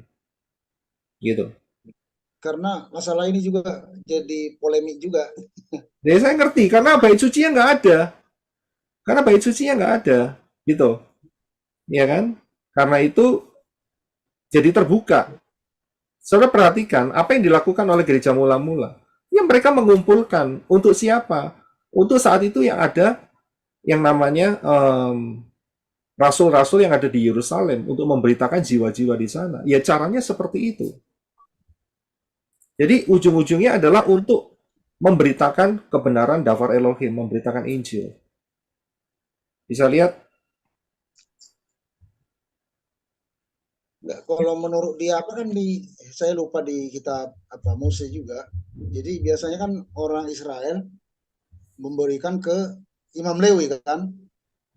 Imam Lewi. Nah, Imam Lewi ini juga memberikan persepuluhannya itu yang persepuluhan yang diterima itu ada lagi persepuluhannya ke anak-anak Imam Harun. Nah, dari anak-anak Imam Harun ini baru ke orang-orang miskin. Gitu. Ya, Ya, sebetulnya seperti berjenjang begitu. ya sebetulnya sama ujungnya, yaitu untuk memelihara umat Israel. Walaupun dalam kondisi yang miskin, mereka tetap fokus kepada Bapa Yahweh dan diselamatkan. Jadi intinya adalah keselamatan. Ya, gitu aja. Jadi jalurnya makanya itu perlu pimpinan Ruah Yahweh Elohim. Ya. Ini ada yang menambahkan. Bagaimana dengan Matius 19:21?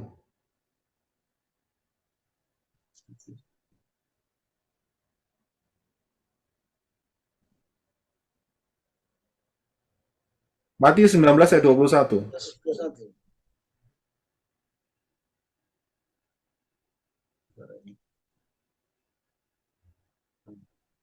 Yesua berkata kepadanya, "Jika engkau ingin menjadi sempurna, pergilah, juallah apa yang menjadi milikmu, dan berikanlah kepada orang miskin, dan engkau akan memperoleh harta di Syamaim, dan marilah ikutlah aku." Oke? Yesua ngomong sama siapa? Orang kaya. Orang kaya. Muda yang kaya. Ayat selanjutnya ngomong apa?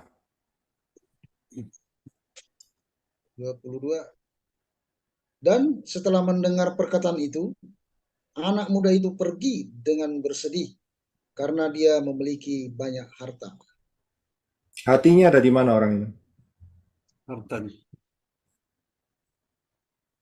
Bisa lihat?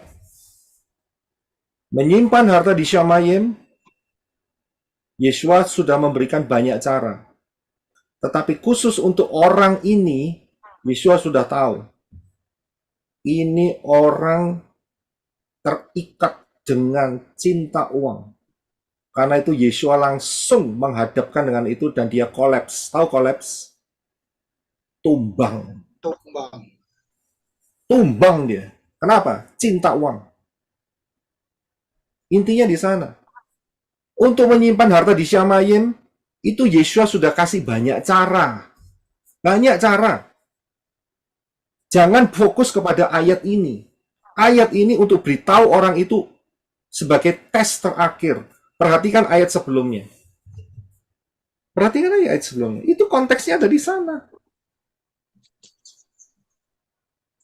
Berapa Ya.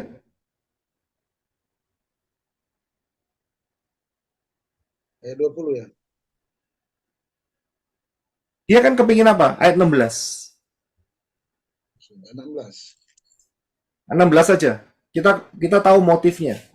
Dan lihatlah, seraya mendekat, seseorang berkata kepadanya, "Guru yang baik, kebaikan apakah yang harus aku lakukan supaya aku memperoleh hidup yang kekal?" Yap. Dan kemudian lompat ke ayat Jadi, 18. dia berkata kepadanya, "Yang mana?" Dan Yesus berkata, "Jangan membunuh, jangan berzina, jangan mencuri, jangan bersaksi dusta." 19 ya. "Hormatilah ayah dan ibumu, dan kasihilah sesamamu seperti dirimu sendiri."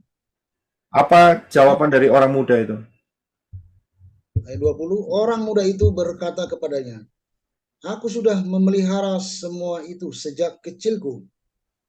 Apakah yang masih kurang?" Ayat 21. Sudah bisa lihat, orang muda itu mengatakan semua yang diucapkan Yesua sudah dilakukan sejak kecil. Luar biasa nggak? Luar biasa. Torah bukan? Torah. Tapi sudut pandang Yesua, dia lihat lebih dalam. Ternyata apa yang diajarkan Yesua di dalam Matius pasal yang ke-5, 6, dan 7. Kamu tidak dapat menyembah dua tuan. Ya. Terjadi di orang ini. Simple. Karena itu Yesua bilang, baik, kamu berani? Inti Yesua kata, kamu harus ikut aku. Betul kan? Ikut aku, itu intinya. Dan dia tantang apa yang menjadi kecintaannya. Mau ikut Yesua atau mau ikut Mamon? Jawabannya ada di ayat yang ke-22. Kemudian anak muda itu pergi dengan sedih karena dia memiliki banyak harta. Jelas.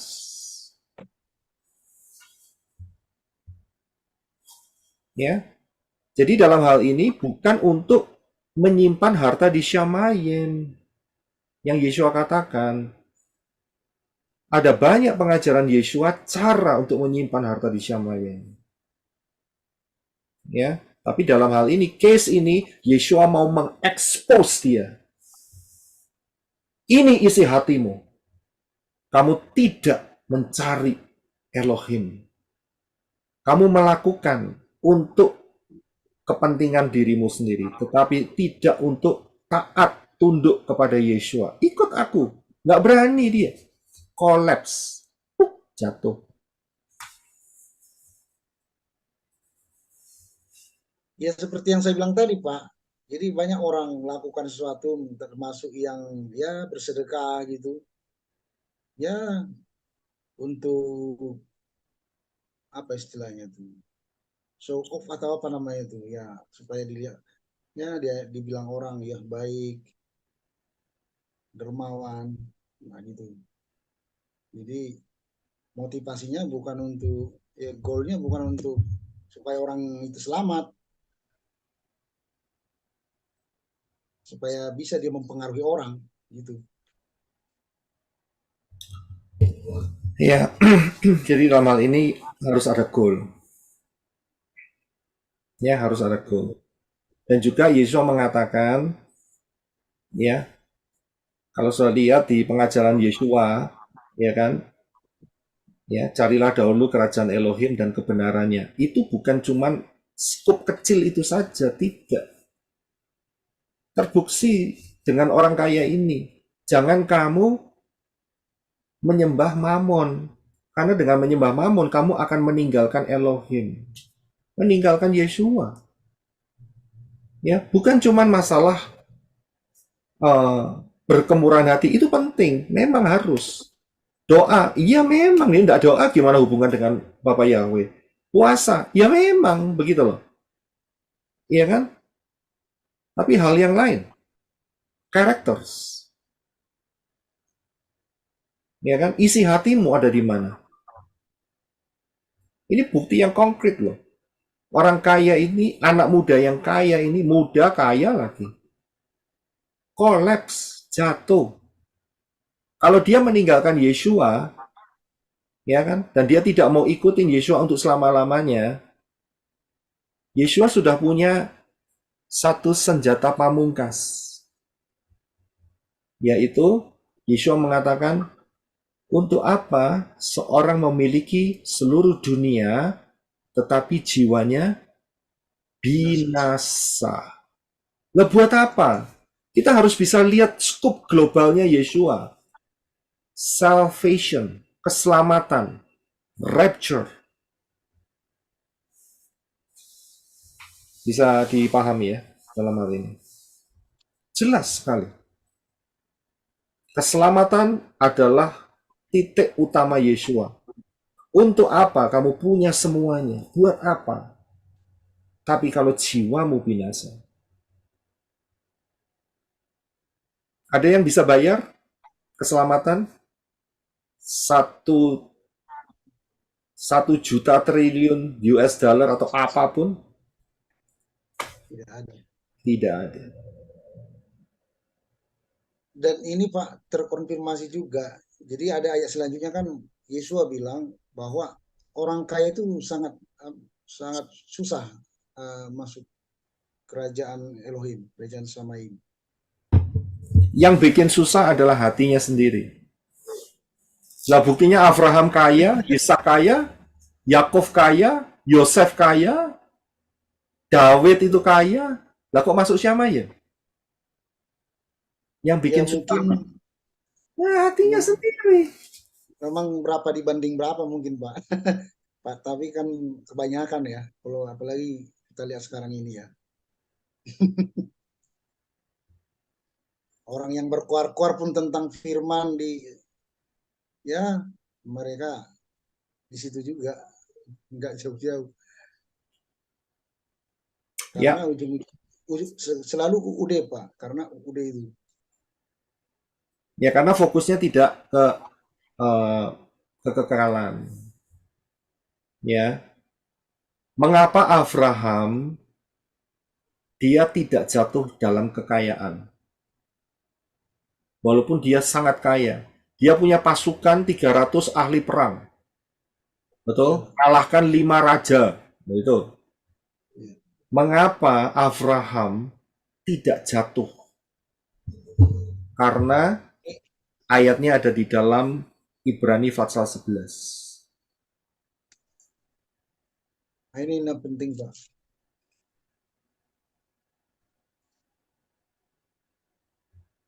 Sorry. Ibrani 11. Yap. Baik, Ibrani 11.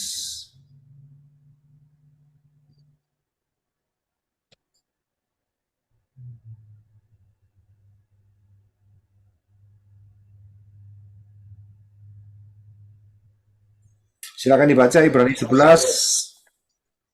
ayat 8, 9 dan 10. Ya. Dengan iman ketika dipanggil keluar, Abraham taat untuk pergi ke tempat yang akan segera dia terima sebagai milik pusaka. Dan dia pergi dengan tidak mengetahui kemana dia pergi. Dengan iman dia hidup sebagai orang asing di tanah perjanjian, seperti di negeri asing. Dengan tinggal di dalam kemah-kemah bersama Ishak dan Yakub, sesama pewaris dari janji yang sama. Sebab ia menanti-nantikan kota yang mempunyai fondasi-fondasi yang perancang dan pembangunnya ialah Elohim. Ya, stop sampai di sana. Apa yang Abraham cari? Apa yang Abraham cari?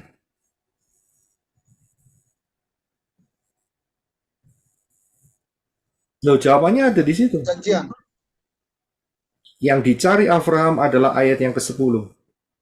Sebab ia menanti-nantikan kota yang mempunyai fondasi-fondasi, yang perancang dan pembangunannya ialah Elohim. Mau cari di mana? Mau cari di mana?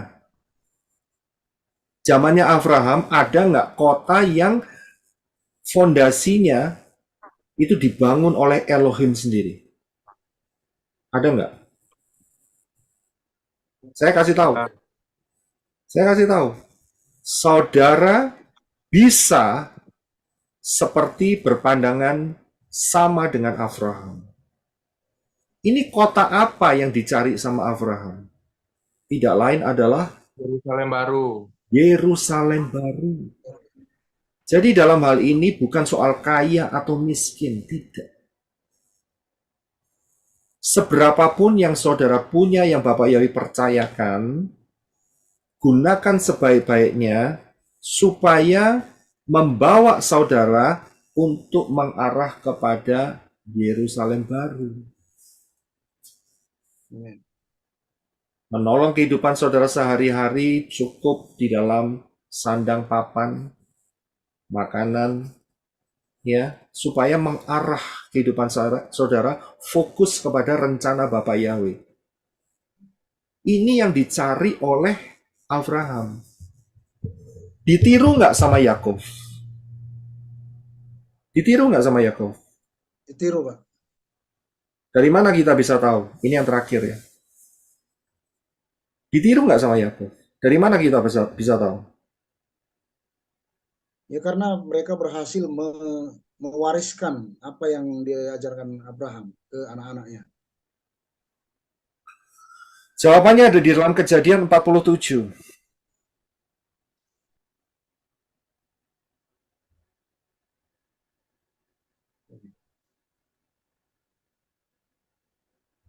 Kejadian 47. Yap.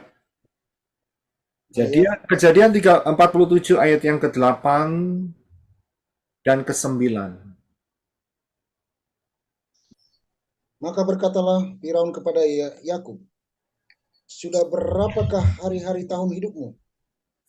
Dan Yakub berkata kepada Firaun, hari-hari tahun pengembaranku berjumlah 130 tahun.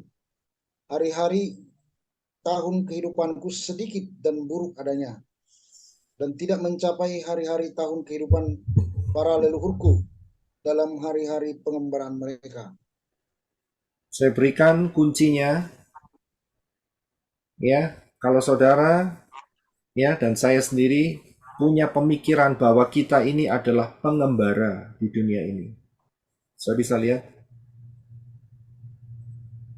dunia ini bukan tempat kekekalan kita, bukan. Satu kali nanti kita harus tinggalkan. Kita ini pengembara.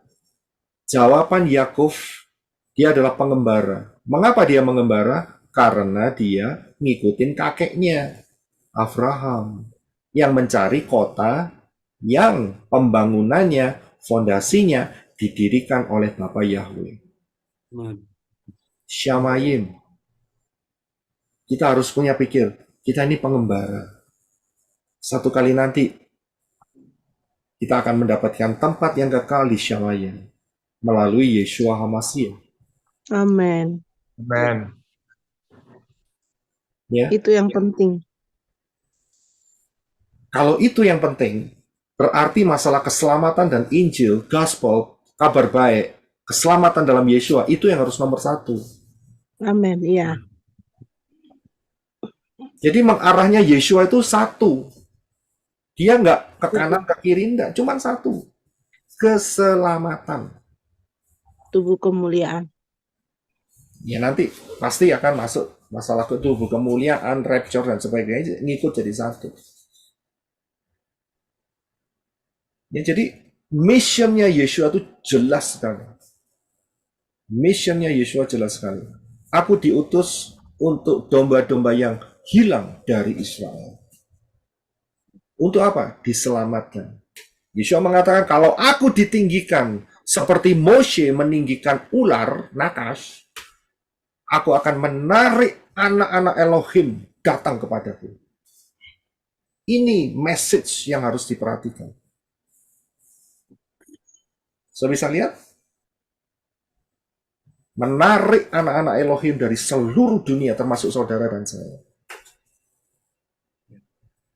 Keselamatan, keselamatan, keselamatan.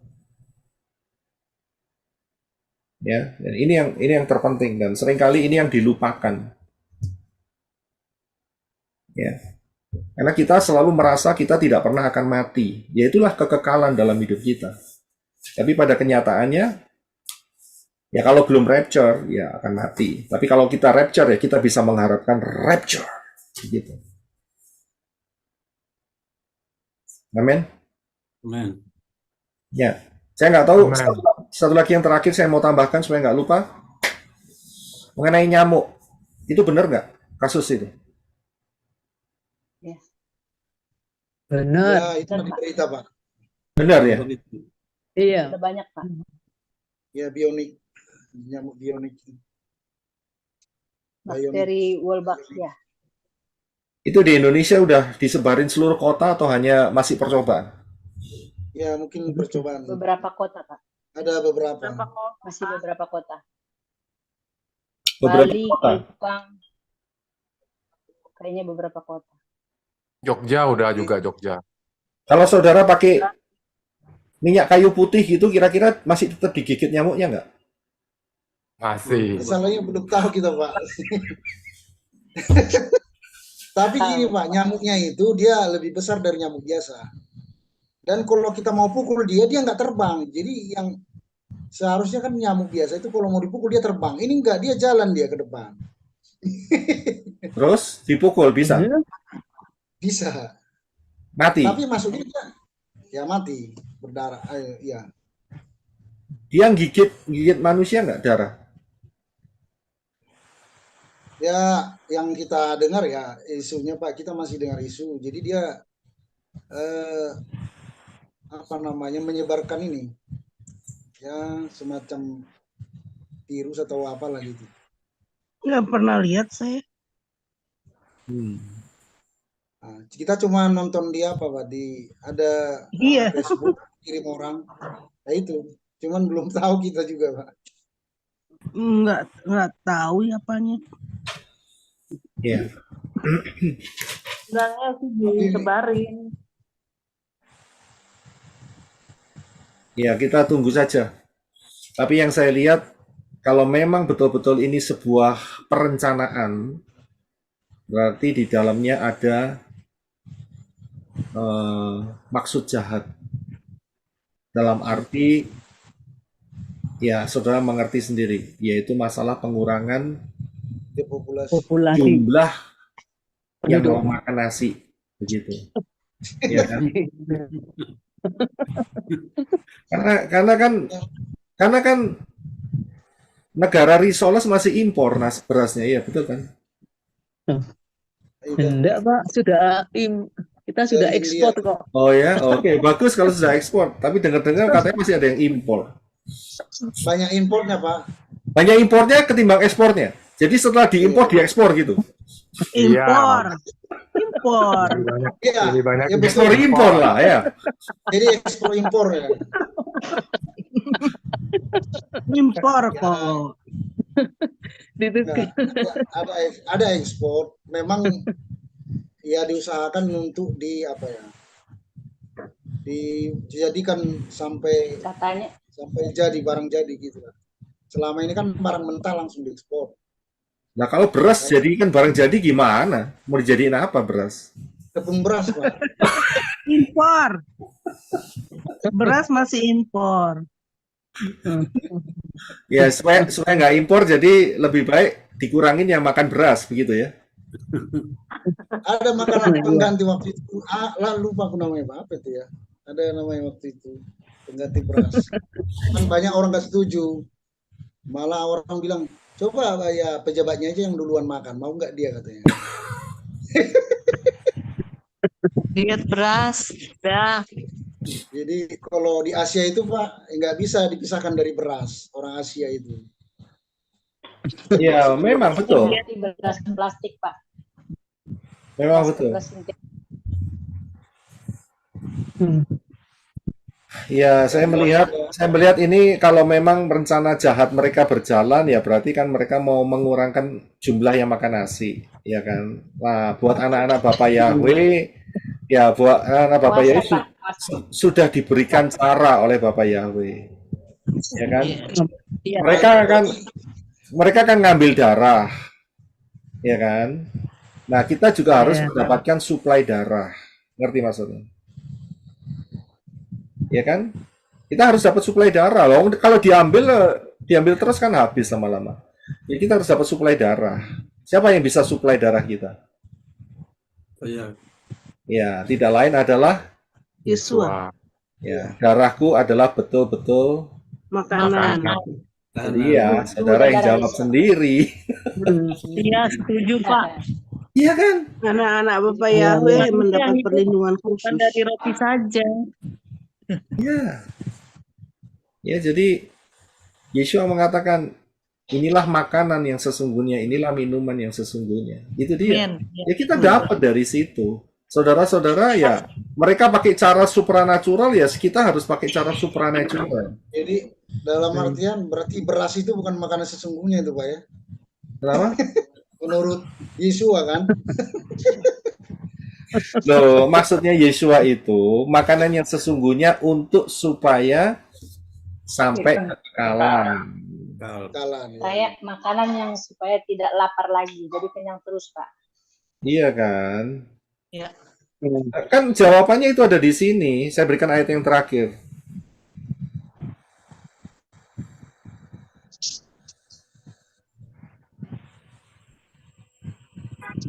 Yohanes 6. Baik, ini ayat yang terakhir ya. Setelah ini kita akan tutup. Yohanes 6 ayat yang ke-27. Siapa yang mau baca silakan. Yohanes 6 ayat 27. Aduh, itu.